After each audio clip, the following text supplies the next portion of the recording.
Thank you. Welcome to our board meeting this evening. However, before we begin, on behalf of the board, I would like to extend our deepest condolences to the family of Sophia Burks, who senselessly and tragically lost her life last Saturday. Please join me in a moment of silence and keep her family, friends and classmates, staff and teachers at LaSalle Elementary, and anyone else who was affected by this tragedy in our thoughts tonight. Let's begin our moment of silence.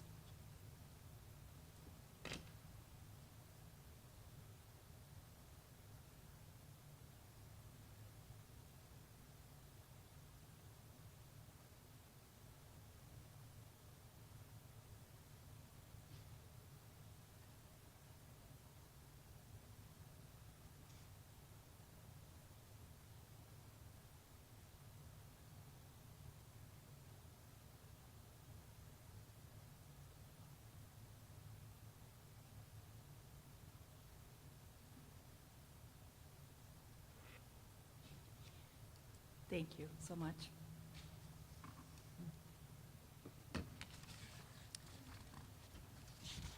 Moving on with our meeting tonight, 2.02, the Pledge of Allegiance, and I believe it's going to be led by elementary, our Humsa Elementary School students, Addison Riesinger and Kinsley Van Brani. Would you guys come up and lead us in the pledge?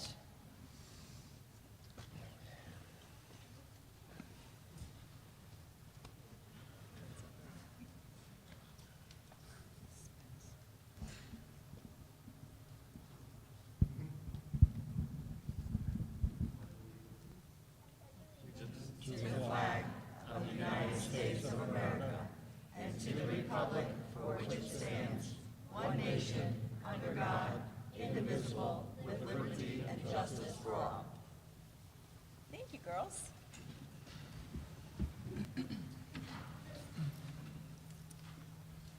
Okay. Item 2.03, adoption of the agenda.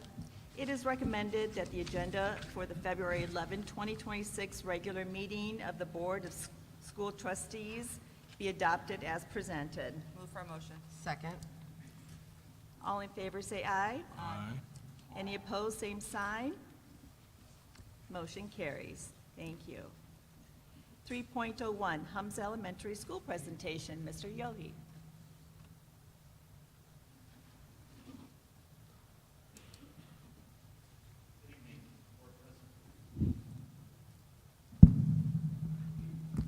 Good evening, Board President, members of the Board, Administration, and Dr. Stevens.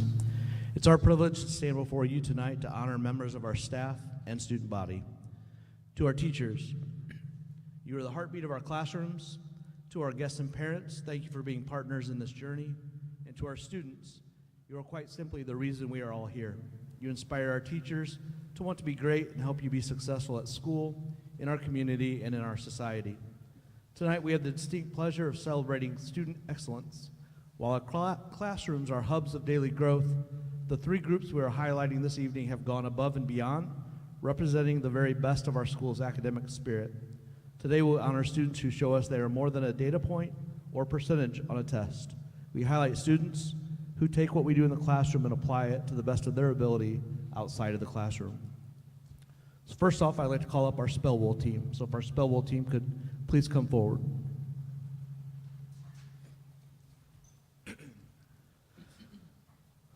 Our Spell Bowl team. In an era of autocorrect, these students have committed themselves to be the rigorous pursuit of perfection. Their performance this season wasn't just about memorizing letters, it was a masterclass in discipline and focus. They've proven that excellence is a word that they can not only spell, but they embody this in their work ethic. I got to make the trek down to North Liberty Elementary for this year's Spell Bowl competition. The students from all schools took their team's roles seriously and showed a strong desire to be their best. Much like a sporting competition, you could feel the different emotions as scores were displayed. Hum started off strong, fell behind, and then made a strong push through the last rounds to finish first in the green category at the Spell Bowl competition. Ms. Riley will come up and say a few words about her Spell Bowl team. Our hardworking group of 4th, 5th, and 6th graders were selected after scoring highly during their tryouts. Many of these students also participated in other sports and academic teams while participating in the Spell Bowl.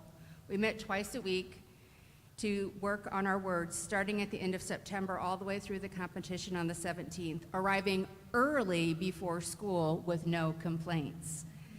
We broke the 750-word list into manageable chunks of words to practice and learn outside of class for a quiz each time they met with me. Students encouraged each other, coached each other, supported each other, and challenged each other during these practices. Most spent countless hours outside of our sessions practicing words and learning in each of their own unique ways. And a special shout out to the parents of these students who supported them at home while quizzing them over breakfast or packing lunches and such. Our team was made up of 8 spellers: Addison Reisinger, our captain, Brooks Blasco, Lily Hooven, Caitlin Kimes, Harper Majors, Kinsley Van Brani, Brinley Vergon, and Frank Zappia. At the competition, we had 2 students who scored a perfect score, Addison and Kinsley. Addison has done very well in all 3 years that she was eligible to participate in Spell Bowl, and so she was our leader and challenged all of us to be just like her. So we wish her the best as she moves on to John Young next year, where I'm sure she'll be a phenomenal speller. We also had 1 near-perfect speller, Lily, who only missed 1 word. Our team word, do you guys remember what it was? Zucchini.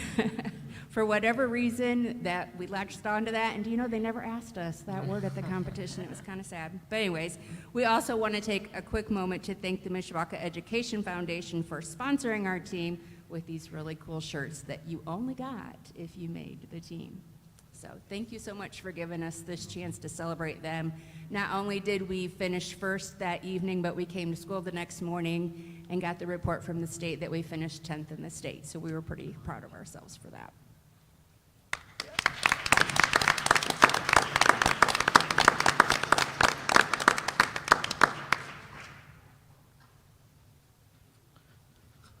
Thank you.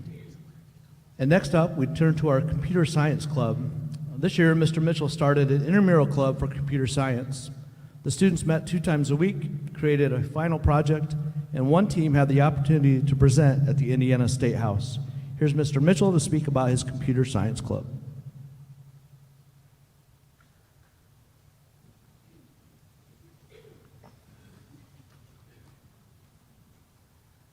All right, good evening.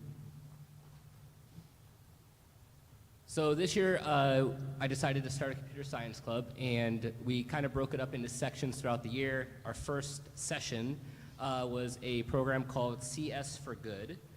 So I just wanted to read a quick blurb about that. The next text, CS for Good, challenges K-12 Hoosier students to innovate, create, and build positive change in their schools and local communities. Students, let me jump down, sorry. They had to create either a software application, a website, a physical computing device, or a prototype that demonstrates how computer science can be used for good when applied to real problems that affect their schools and communities. So we had 4 teams. I just want to read a quick blurb about each one. So the banana tracker was Winter, Grayson, and Jace, and they created a device that students could wear during the school day that connected to an app their parents could use to see what class they were in and give them health reports for things like heart rate and any allergies. The heart card from Cedric and Noah, they created a 3D prototype and printed it out, and it was a card that was a prototype that would keep track of students' blood sugar and heart rate so parents and other adults knew how they were doing throughout the day. Ayla, Enzo, and Aiden created the class emoji charm, and it was an emoji charm that would help students during class, especially if they were too shy to tell others how they were feeling. The students would have a charm on their wrist that showed an emoji based on how they were feeling.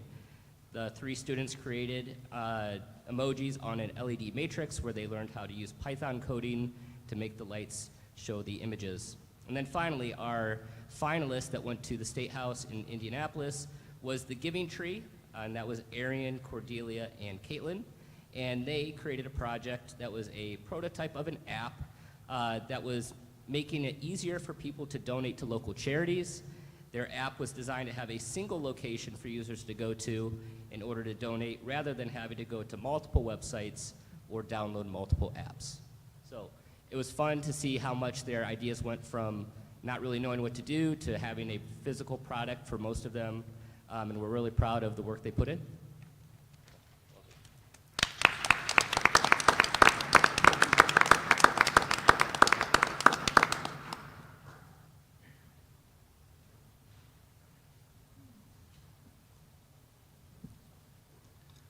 Thank you. And finally, we celebrate our first Science Bowl team. Mr. Mitchell is great about coming up to ideas and asking, hey, what do you think about this or what do you think about that? So he came up, asked if we wanted to do a Science Bowl team, so we ran with it. And this year, Mr. Mitchell started the Science Bowl team for the first time at Hums. Unfortunately, they weren't able to participate in a group competition in person, and that was due to the bad weather the last few weeks. But they were able to participate remotely. We received their scores last week, and they also finished in the top 10 in the state in the green category. So we're proud of their hard work, and I'll invite Mr. Mitchell back up for a few words about that.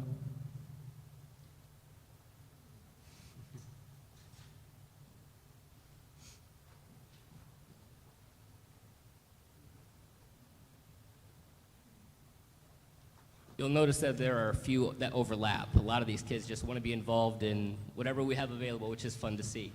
So for Science Bowl, this was the first year we did it at Hums. At Battelle, they did it a couple years ago, and it sounded like fun, so we thought we'd give it a try. And this year, students were given the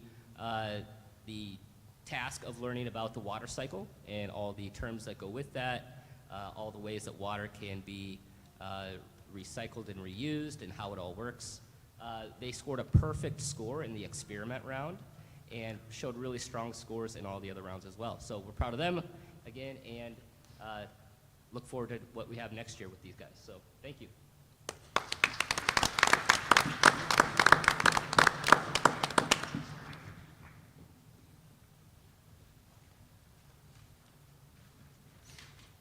Again, I'd like to thank the students and our coaches for going above and beyond, and then our parents, because a lot of these take place in the morning, so before school, so arriving at 7:45 and ready to go, and then that makes for a longer day. And then many of these kids were also in after-school sports, so they were starting at 7:45 and sometimes ending their day at 5. But the competition is more than just athletic competition, so I'm proud of them for their hard work. And again, thank you guys for all your hard work to represent Hums and School City of Mishawaka. Again, thank you for the opportunity to highlight some of the things going on at Hums, and that concludes our presentation. Thank you.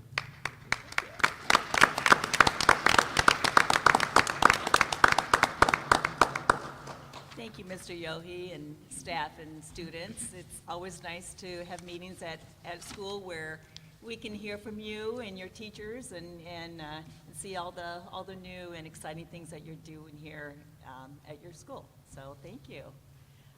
Also, our guests that are here, if you're wanting to leave, we can dismiss you now if you'd like to go before we move on into our business portion of our meeting. Have a good night. Have a good night. But if you'd like to stay, Just wave to the crowd. They showed up. Principals, please move to the front. And if the rest of you would like to move forward to the first two rows, so it doesn't look so spaced out now. Hey guys. Sure, if any of you, the rest of you would like to move forward, that would be great. to the front row.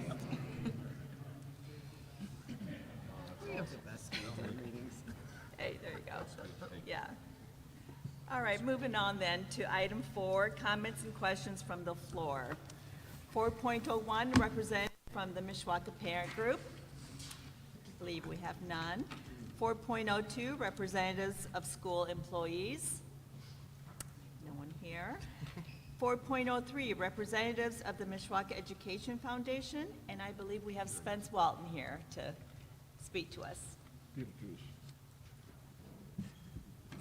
Thank you, and I'd like to thank the board for our continued partnership together with the Mishawaka Education Foundation. I'm Spence Walton, president of the Education Foundation. I really don't want to spend time focusing on what we've accomplished last year. I think this board knows full well some of the things that we've done, and so I don't want to spend any time on that. I'd rather spend time or a few minutes focusing on where we are going in 2026 and beyond. In order to meet the needs of our teachers and students in Mishawaka, our vision is to expand our reach to new partners. There are areas of need such as family tragedies, food for those that can use assistance, clothes for those who may need them. And to help address this, we intend to enter into a memorandum of understanding with the Mishawaka Food Pantry, who we've already met with, and with an organization known as Christ Child in the Town and Country Shopping Center. I know Superintendent Stevens has been to Christ Child. I didn't know anything about it, and I understand most people thought, and it was originally organized as a Catholic organization, but it's not a Catholic denominated program. We all know what the food pantry provides, and we've met with their director, and we're going to start getting more information to counselors and people in a position who know the families that might need this assistance, and begin to try to get that word out as much as we possibly can. Whatever the foundation can do to promote that, we're going to do that. We're already looking into it. Superintendent Stevens has already helped with that. And then we went out and had a tour at the Christ Child in Town and Country. This is a truly amazing organization.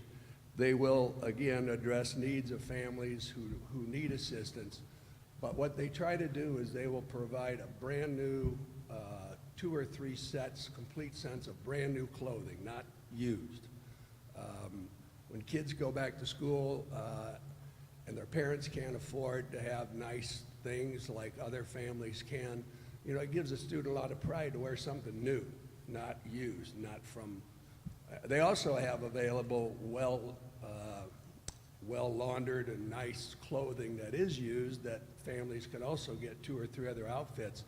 But they don't just outfit them with new shirts and pants. They have shoes, they have coats, they have boots, they have all these things that you go in there and it's very private, it's confidential, they do all the screening. And a family can come out there and come back with 2 or 3 sets of brand new clothes for their kids, and they're welcome to also look through the used clothes that are there, and it's all for free. And it's just a wonderful, wonderful organization. So we also want to help promote them, because if I didn't know about it living in this city all these years, and I guess they've been there, Superintendent, like 10 years or something, I'm sure a lot of people didn't know about it. And so we're going to get the word out there as well. And to address tragedies like a house fire, we have recently funded a $10,000 account, working with social workers and counselors to get immediate cash in the hands of a family who may have immediate needs, and it takes too long before they get their hands on cash. So for short-term needs in the time of a crisis, such like a fire on a Thursday, we plan to have gift cards in the hands of counselors and social workers who can give a family a card for $100, go get food, $200, go get clothes, whatever they need, because they can't, it's going to take too long before anybody's going to give them any money. So we've already funded that, and I intend to use that as a fund to which people can donate money, because it's just wonderful assistance that we can provide our children. That's already been funded. And so also in 2026, we'd like to reach other levels that we maybe haven't focused on recently, at least in our efforts, in the areas of elementary schools needs and the children, and also children who may not wish to go to college or can't afford it, such as the trades. So We have a renewed focus to fund ways to assist children and teachers in the trades as well. So in order to assist us, we signed a memorandum of understanding with the Mishawaka Business Association. And through the Mishawaka Business Association, we've established a student entrepreneurial program that places our students in local businesses. And it will, there's also another program in the state that will also pay our students double.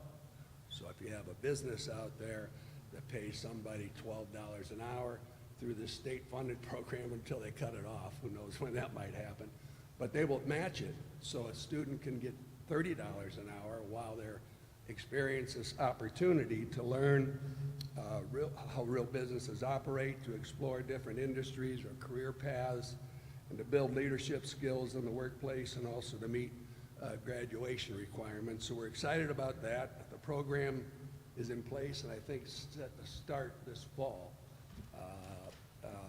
There's already brochures printed and materials printed, and it's an exciting new program, and we presented that to I presented to the Mishawaka Business Association at their annual meeting, I don't know, a couple months ago, and told them, listen, you guys partnered with us, and we expect this to work, and we want you to get involved. You're going to have to get involved, or, you know, the partnership doesn't mean anything, and they've pledged their support for that, so I think that's exciting for our kids. And finally, if that's not enough, we took a survey of all the staff and teachers, and we asked them, what are the most important student or staff or school needs that they see that are not being met through normal district funding or resources?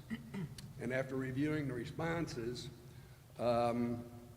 some areas we will focus on in 2026 and beyond is a need for reading books for all the classrooms, especially at the elementary level.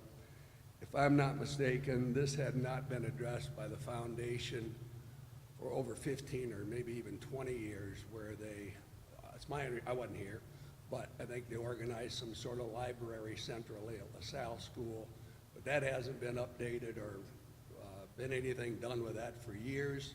And so we intend to look into those, getting more reading books for all the classrooms, and restocking the shelves for the libraries for teachers and students to have access. And some of the responses indicated that they needed more bookshelves in certain rooms, and they were in short supply. Many responses focused on food and clothing and personal needs, or like personal care products.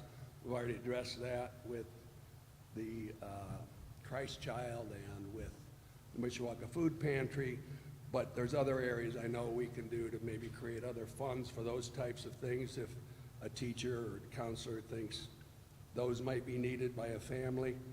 And the last thing was also a need for resources to help with school supplies if a student needs them, like pencils, pens, and all the other stuff that the teachers say they go out and buy it, pay it out of their own pocket, and I don't want that to happen. Every time a teacher comes in for a grant, my daughter's a teacher in Texas, and I know what they do. I say, how much have you spent out of your own money? Someone would say $100, $200, and I say, well, you mind if you amend your grant? We want to give you $200 more back, and you put that back in your pocket. So we want to expand assistance there for the teachers if they need it. And so that's our vision, and I can assure the board that we're not done. We'll continue to work to better our classrooms and our children's experience with their education, because I believe, as I said in other speeches, I believe it all starts with the way our children are raised in this city, the way they are educated and supported in this city, and with all of us working together to make Mishawaka the best it could possibly be. Thank you.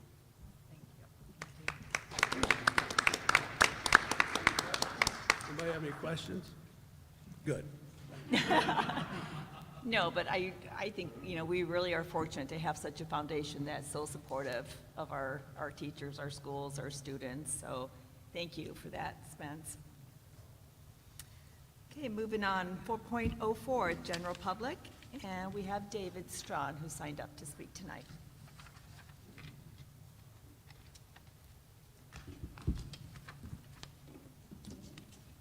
Good evening, Madam President, trustees, Dr. Stevens.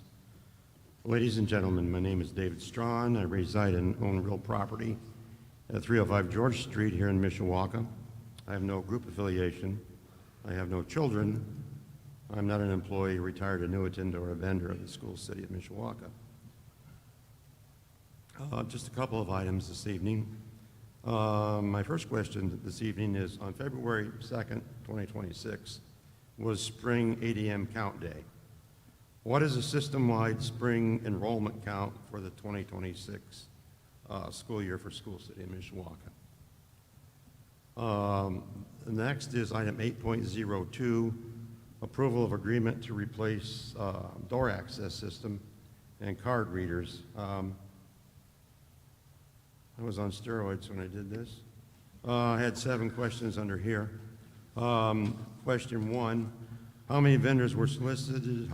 Question 2, how many vendors submitted a timely response? Question 3, the quotation submitted by Pi Barker is unclear. The total amount of the quote is $97,400. Does the $97,400 lump sum include or exclude the $10,200 annual recurring maintenance fee for the first year of service following hardware installation? Question 4, for what period of time is the $10,200 annual maintenance fee valid? Question 5, what, if any, warranties were offered by Pi Barker? Question 6, Pi Barker is quoting 5 each one-year Mobile Pass software licenses. How many Mobile Pass software licenses will School City need after year 1? What is the estimated cost for a single Mobile Pass software license after the first year? And lastly, on this item on the agenda, what is included in the $10,200 annual maintenance fee? For instance, labor, material, or software licenses. And the last item this evening I have is, I'm going to address item 11.02 on the agenda. Waiver of student attendance for 2 days, January 26th and January 27th, 2026. Please explain the rationale or justification for requesting this attendance waiver, given both that School City has well-documented chronic attendance problems and School City continues to have below-average test scores earned by School City students on Indiana standardized testing in both math and English. That concludes my remarks for this evening. Thank you for your time and attention. Thank you, David. Item 5, the consent agenda. 5.01, approval of the minutes of the January 14, 2026 special meeting. It is recommended that the Board of School Trustees approve the minutes of the January 4, 2026 special board meeting as presented. 5.02, approval of the minutes of the January 14, 2026 regular meeting. It is recommended that the Board of School Trustees approve the minutes of the January 14, 2026 regular board meeting as presented. 5.03, approval of the minutes of the February 3rd, 2026 executive session. It is recommended that the Board of School Trustees approve the minutes of the February 3rd, 2026 executive session as presented. 5.04, approval of bills, warrants, and the payroll. It is recommended that the Board of School Trustees approve the bills, warrants, and payroll in the amount of $13,485,777 from the appropriate funds. 5.05, approval of the December bank statement reconciliation report. It is recommended that the Board of School Trustees approve the December bank statement reconciliation report as presented. 5.06, approval of the 2025 Period 2 Form 9 report. It is recommended that the Board of School Trustees approve the 2025 Period 2 Form 9 report as presented. 5.07, receipt and acceptance of the financial transparency report. It is recommended that the School Board of Trustees approve the financial transparent report from the July 1st, 2025 to December 21st, 2025 period. 5.08, cancellation of 2-year-old outstanding checks.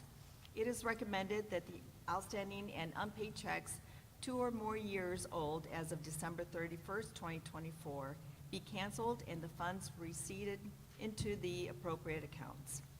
5.09, declaration of obsolete property. It is recommended that the Board of School Trustees declare the items listed as surplus and allow of their disposal.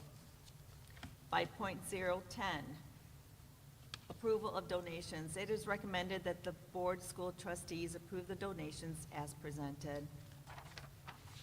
5.11, approval for overnight field trips. It is recommended that the Board of School Trustees approve the overnight field trip as listed and presented. 5.12, approval of position descriptions. It is recommended that the Board approve the position descriptions as presented. 5.13, acceptance of annual conflict of interest statements. It is recommended that the Board of School Trustees accept the conflict of interest statements as presented. 5.14, approval of the consent agenda. It is recommended that the Board of School Trustees approve the consent agenda. Move for a motion. Second. All of those in favor say aye. Aye. Those opposed, same sign. Motion passes. Thank you. Do you mind if I interject real quick? Nope. President Lehman? Yep. On 5.10, approval of donations, the board approved tonight a monetary donation from the Irons Foundation in the amount of $50,000. I think this is, I've sort of lost track of how many years in a row Mr. Irons has donated a significant amount of money. He was not interested in coming and receiving any glory. We appreciate all donations donated to School City Mishawaka, but I wanted to speak a little bit on that behalf of how special that donation is, and the fact that he continually comes back to donate on behalf of the school is pretty incredible. With that, Absolutely. I'm sorry to interrupt, so there you go. Yeah. Okay, item 6, reports and discussion items. We have none. Item 7, human resources. 7.01, personnel report. Mr. Levon. Thank you, President Lehman. This evening, we're recommending the appointment of 3 classified and 3 extra duty assignments. Also reflected on the personnel report this evening, we have 4 retirees that I'd like to quickly acknowledge. The first is Miss Carol Cates. Carol began her service with the district in February of 2008. She has 18 years of dedicated service and is retiring from her position as a program assistant at Emmons. Next, we have Miss Stacy Campbell, multilingual teacher, who is retiring after more than 24 years of dedicated service to our district. She began in 2001, and before moving to LaSalle, and in her capacity serves multi-buildings across the school city of Mishawaka. She's made a lasting impact on countless students through her commitment, her passion, and her expertise. Next, Miss Santa Harrell. Santa began with the district in August of 1997. Over the past 28 years, Santa has served at several of our schools, including Hums, Liberty, and Twin Branch. She's worked in almost every grade level that we offer at the elementary levels, and we thank her for her many years of service. She will certainly be missed. And last but not least is Miss Lori Thompson, retiring after 25 years of dedicated service to the corporation. She began in August of 2007 at Twin Branch. Again, has served in multiple buildings, including Oaklawn, but ends her tenure with the corporation as a resource teacher at LaSalle Elementary School. Combined between the 4 individuals that we're recognizing tonight are 95 years of service to this corporation, which is a pretty impressive feat by all standards. So we wish all 4 of them the very best in their next chapter and thank them for their many years of service.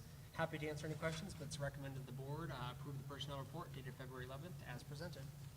Move for approval. Second. All those in favor say aye.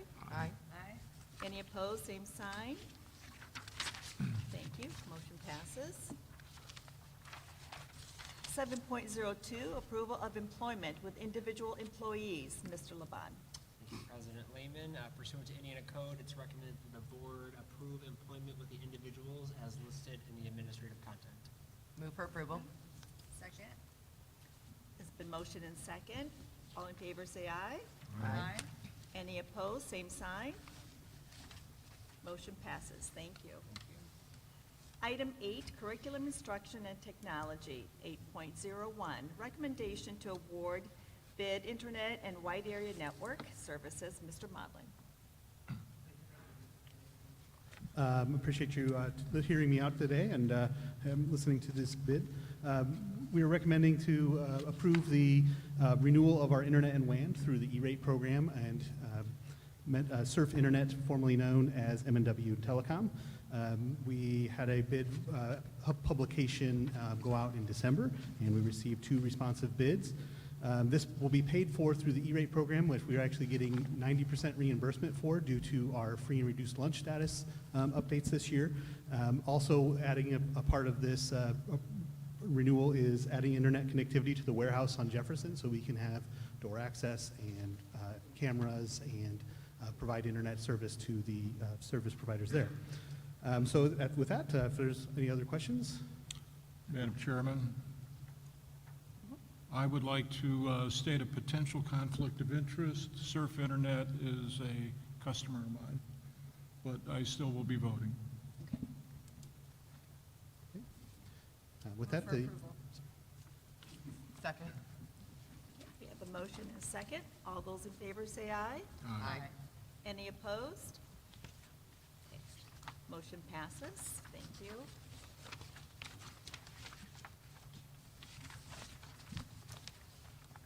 Oh, I'm getting confused here.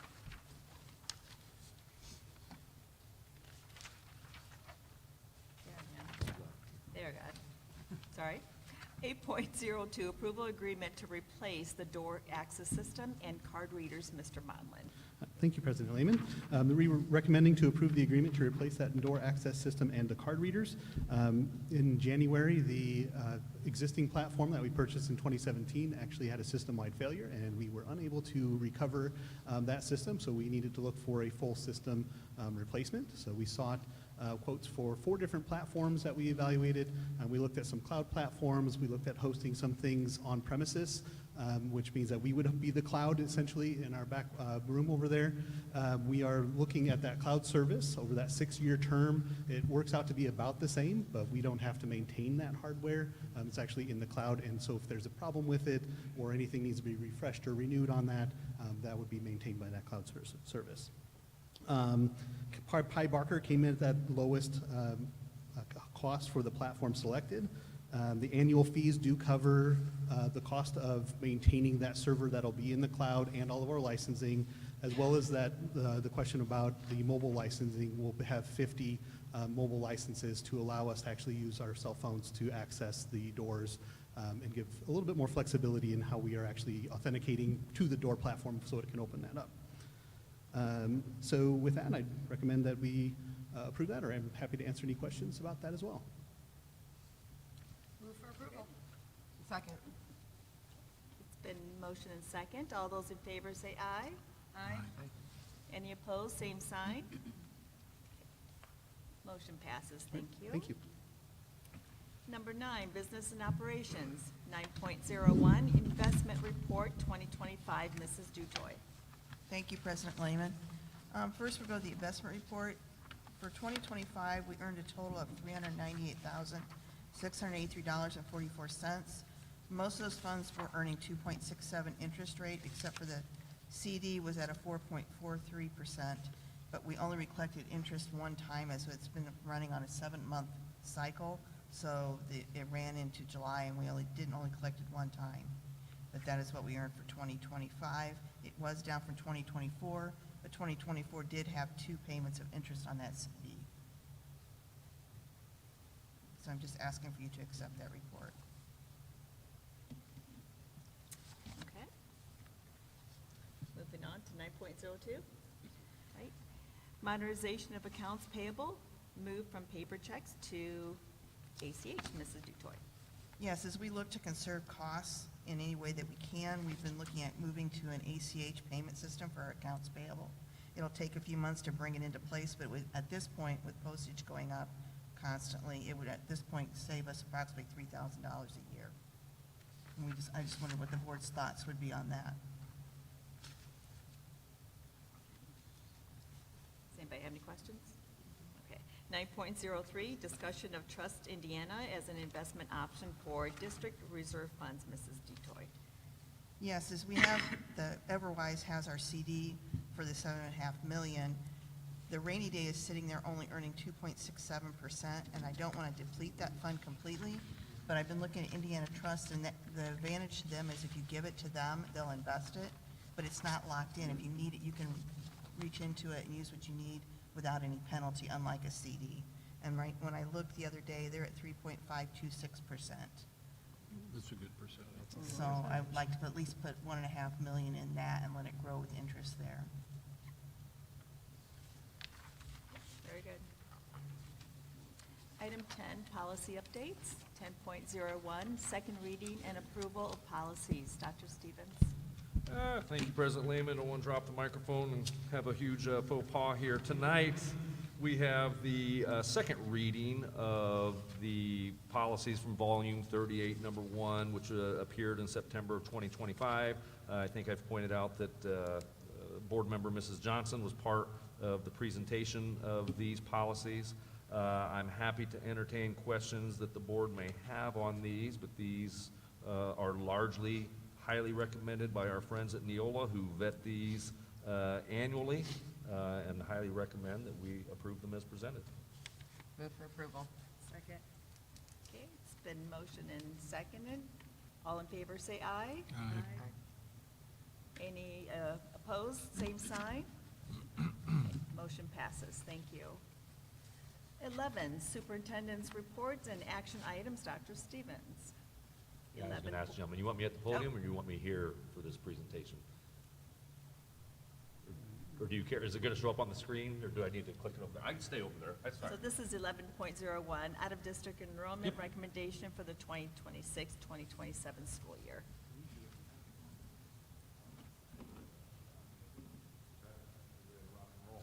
Well, thank you, President Lehman. I get to come up here and show you this presentation when our friends in technology help us out. And thank you and bless you in advance. Boy, I should have thought about how far it is for me to read, because that's pretty far for me. So I'll have to look at this over here. I'm not getting any younger, folks. I can tell you that much right now.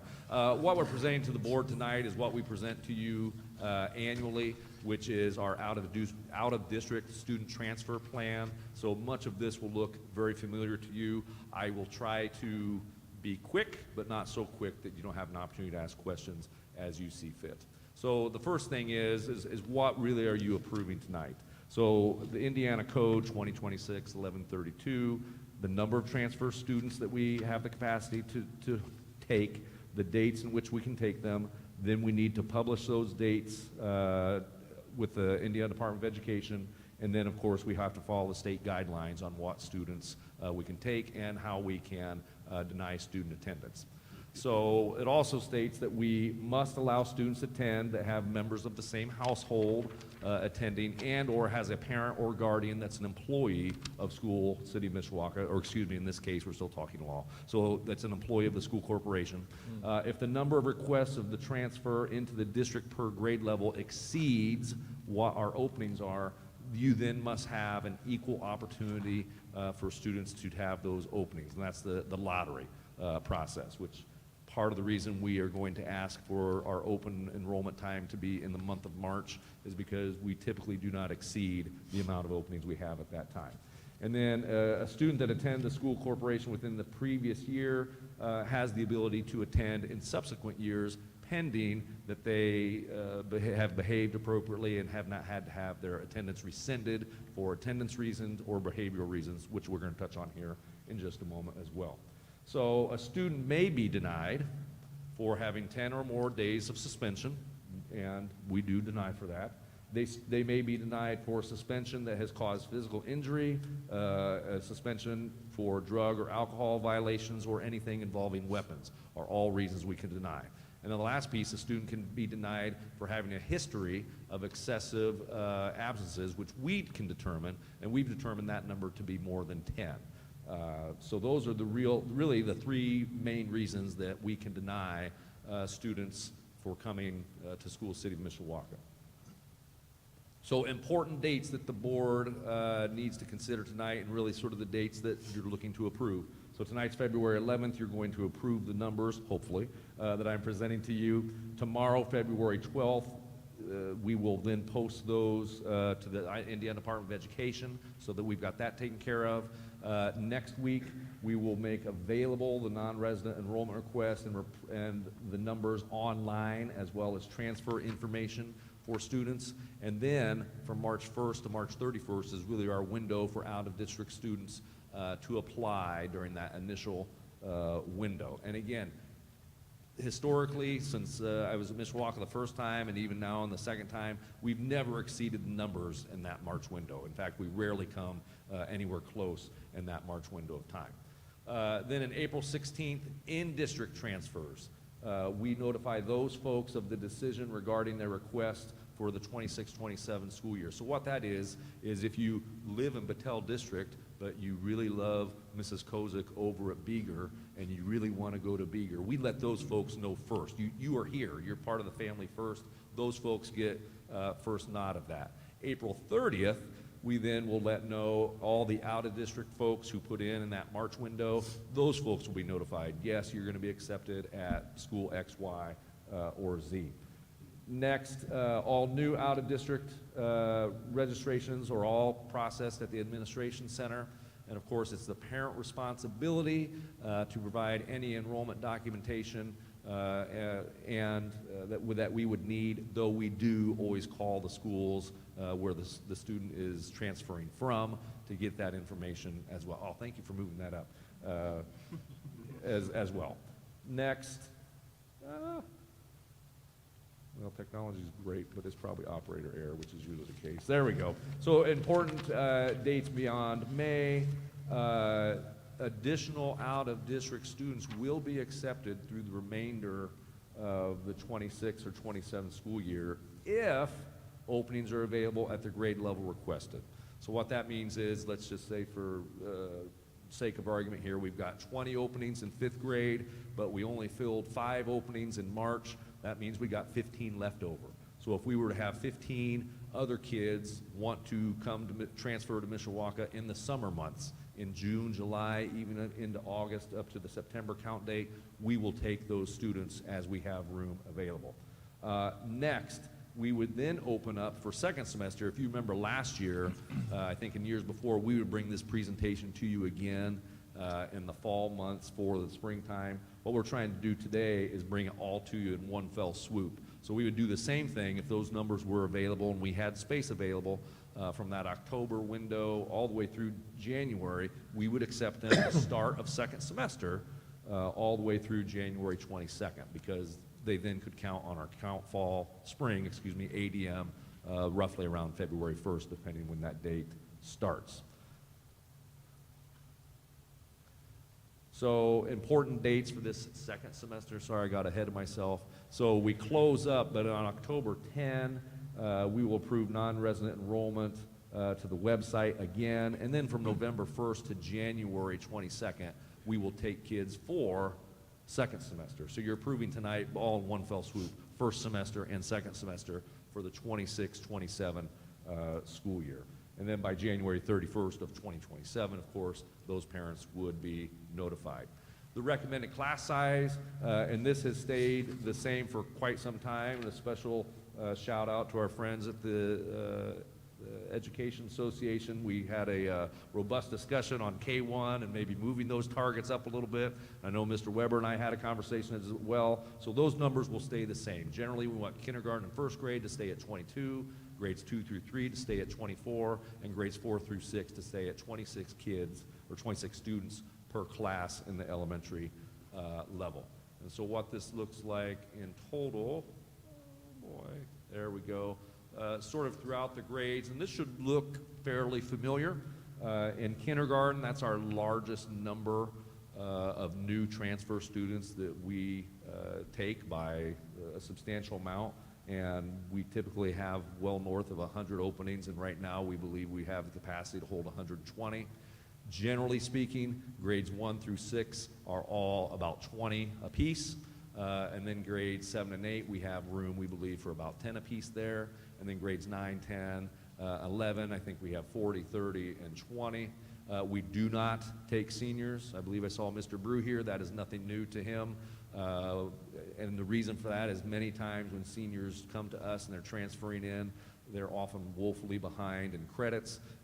Then they go on our cohort, and it's often difficult for us to catch kids up or expect that we're going to catch them up in a year.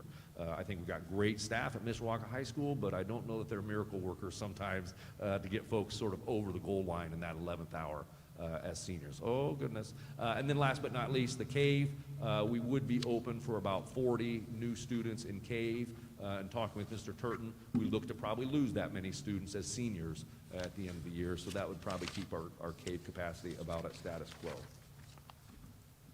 And so with that, I was trying to get through that relatively quickly, but we want to certainly in the future have an increased focus on retention for both resident and non-resident students. As we talk in cabinet quite a bit, we bring a robust number of students that we want to try to attract to School City of Mishawaka each year, and we do a very good job of accomplishing that, but it sure would be nice if students would stay. And in many instances, unfortunately, it's just sort of the transient nature. If students move, it's not because they're disgruntled or the family's upset about what we've done at School City of Mishawaka. They simply moved. They've moved out of the area. And so it would probably be silly to think that they would stay here if they're now down in the Indianapolis area. However, we would like to try to focus on that and try to find out a little bit more what it would take to keep folks here if there are people who are disgruntled and things of that nature. So are there any questions from the board before I read sort of the final recommendation for you? So if not, I'm looking for your approval for the 26-27 school year and also the January 22nd date in 2027, which would be for the second semester of the 26-27 school year as well. I think that's the last slide. Do you have a motion? Second. I have a motion and a second. All in favor, say aye. Aye. Any opposed, same sign. Motion passes. Thank you. 11.02, waiver of student attendance for 2 days, January 26th and January 27, 2026. Dr. Stevens. Thank you, President Lehman. The School City of Mishawaka administration submitted a waiver to the Indiana Department of Education for canceled student attendance on Monday, January 26th and Tuesday, January 27th, 2026. The IDOE has approved those waiver days as presented. To speak a little bit to David's question, I don't know how to put this in so many words, so there's sort of two parts to this. The first was the Department of Education reached out to superintendents. I don't want to say they were encouraging folks to submit for the waiver day, but they were certainly letting us know that the waiver days were available to everybody throughout the state. I took that as they were encouraging us to utilize those at our disposal because most schools in the state were closed on those 2 days due to bitter cold. In addition, I don't try to go out too far over my skis in speaking for our teachers, but the way that the school would go if we didn't accept these waiver days, right now our last day would be on a Monday, June 1st. Perhaps not the best education is going on those last 2 days of school. I'm trying to not put words in Amy Foley's mouth, but I'm looking at her shaking her head like, I think you're okay, Theo. I think you're okay. You're still in bounds. So the quality of education often at those last couple of days, as folks have spring fever and summer break on the mind, is pretty apparent. To that end, the other thing that I might question about David's, what he put, that maybe we have some chronic attendance issues, and we certainly have rooms for improvement there. I would say that our academic performance has been improved. And again, Dr. Stockstell's sitting there beside you, and she's not one who would shy away from, we can always improve as well, but we have been trending, I would definitely say, in the right direction. And so those would be the reasons I would state that I would bring this to the board for your approval to move forward with the waiver days as presented. So happy to entertain questions the board may have. Hopefully I answered most of David's there, and we'll go from there. Move for approval. Second. It's been motioned and seconded. All those in favor say aye. Aye. Those opposed, same sign. Thank you. Motion passes. 11.03, Superintendent's Report. Updates, Dr. Stevens. Thank you again, President Lehman. Just a few updates. Number one, and maybe the most importantly, Mr. Sargent at Mishawaka High School has relayed that MHS had the most awards in the 100 school region. For those who watch our meetings regularly, we've always been close, or one of the most, or one of the, we are now the most. So the student work will be displayed at the Century Center Art Gallery in the months of February and March. And really, just a huge congratulations to the art department staff and the students at Mishawaka High School on a job well done. I mean, it's absolutely incredible to see where that program was and where it is now. It is incredible. So, Mr. Brew, if folks aren't watching, please pass along the congratulations. It's phenomenal to the whole group and the staff at Mishawaka High School. And last but not least, from my point of view, a special thank you, of course, to Mr. Yohe. Hey, he's still here. Thank you, Mr. Yohe. The students and the staff of Hums Elementary for hosting us tonight. We always know that it takes a little bit of work, and special thanks to all the folks who stuck it out to the very end as well. So that concludes my report tonight, President Lehman. If there are no other questions, I turn it back over to you. Okay, we're at item 12, communication, 12.01, public announcements. This is a reminder for families. Schools will be closed Monday, February 16th, 2026, in observance of President's Day. And then the next meeting of the School City of Mishawaka School Board of School Trustees is March 11th, 2026, at LaSalle Elementary School. If anybody doesn't have any questions or comments, Dave? All good? Okay. All right, I call this meeting adjourned. Thank you for coming.